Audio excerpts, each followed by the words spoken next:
Underworld पर बड़ी कार्रवाई। दाऊद इब्राहिम के करीबी सहयोगी सलीम डोला को भारत लाया गया। उसे रिपोर्ट कर आज सुबह दिल्ली के एक तकनीकी हवाई अड्डे पर उतारा गया। ये कार्रवाई खुफिया एजेंसियों द्वारा अंतर्राष्ट्रीय एजेंसियों के साथ समन्वित ऑपरेशन के तहत की गई। सलीम डोला को आज सुबह विशेष विमान से भारत लाया गया और फिलहाल खुफिया अधिकारियों द्वारा उससे पूछताछ की जा रही है।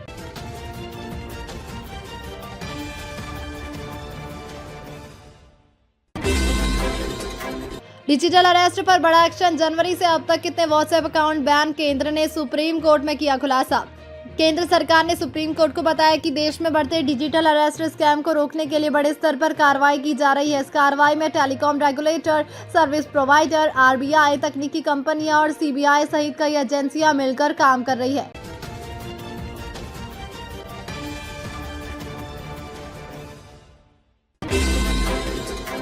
तेलंगाना के कामारेड्डी जिले में शनिवार रात खाने को लेकर हुई कहासुनी ने एक जान ले ली। 28 वर्षीय कबाड़ विक्रेता पर उसकी पत्नी ने कथित तौर पर हंसिया से हमला कर दिया। ये हमला तब हुआ जब उसने अपनी पत्नी को चिकन्ना पकाने पर डांटा था। मृतक की पहचान गोसांगी कॉलोनी निवासी कोंडदम शिवाजी के रूप में हुई है।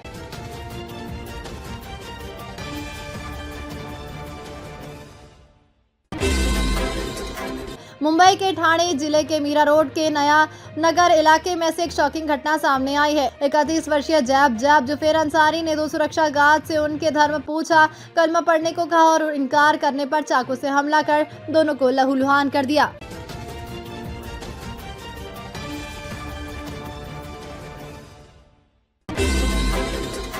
गंगा एक्सप्रेसवे पर कार और ट्रकों का चलती गाड़ी से कितना कटेगा टोल। 120 किलोमीटर की रफ्तार से दौड़ेगी गाड़ियां, मिलेगी हाईटेक सफर। आज पीएम नरेंद्र मोदी हरदोई में देश के सबसे बड़े इंफ्रास्ट्रक्चर प्रोजेक्ट्स में से एक गंगा एक्सप्रेसवे का उद्घाटन करने जा रहे हैं। इस मौके के लिए हरदोई में तैयारियां पूरी कर ली गई है और एक बड़ी जनसभा का आयोजन भी किया गया है।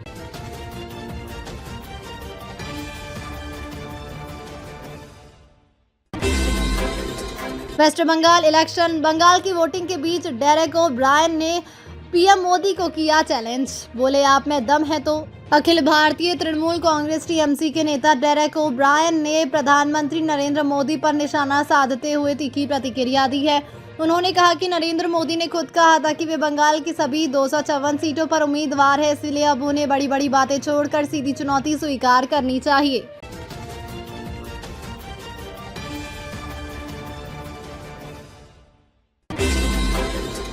खेल के टेप पर ईवीएम। ममता के गढ़ में छिड़ी राजनीतिक जंग, बीजेपी ने उठाए बड़े सवाल। डायमंड हार्बर के पाला में कथित छेड़छाड़ के आरोप लगे हैं, जबकि टीएमसी ने इन आरोपों को पूरी तरह से खारिज कर दिया है। पश्चिम बंगाल चुनाव 2026 के दूसरे चरण की वोटिंग के दौरान ईवीएम में छेड़छाड़ के आरोपों ने राजनीति को गरमा दिया है। बीजेपी ने टीएमसी पर गंभीर आरोप लगाए हैं, जबकि टीएमसी ने इन आरोपों को पूरी तरह से खारिज कर दिया है।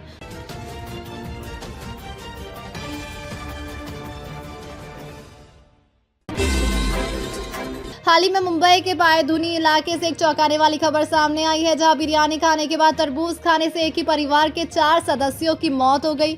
अब इस बेहद संदिग्ध मौत के मामले में एक और जानकारी सामने आई है और यह आशंका जताई जा रही है कि मृतकों के शरीर में दर्द निवारक पेन किलर जैसा कोई पदार्थ पाया गया। हालांकि ये पदार्थ पोस्टमार्टम के दौरान मिला था, लेकिन इस संबंध में जे अस्पताल प्रशासन की ओर से कोई आधिकारिक पुष्टि नहीं की गई है, जिसके चलते फॉरेंसिक रिपोर्ट आने के बाद ही मौत के असली कारण का पता चल पाएगा।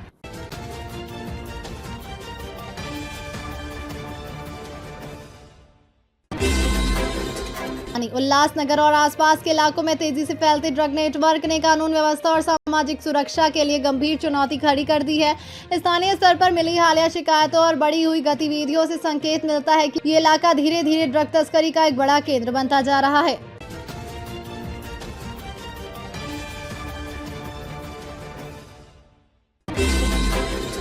कट्टरपंथी वीडियो, गार्डों पर हमले और मुंबई का नक्शा। कौन है लोन वुल्फ?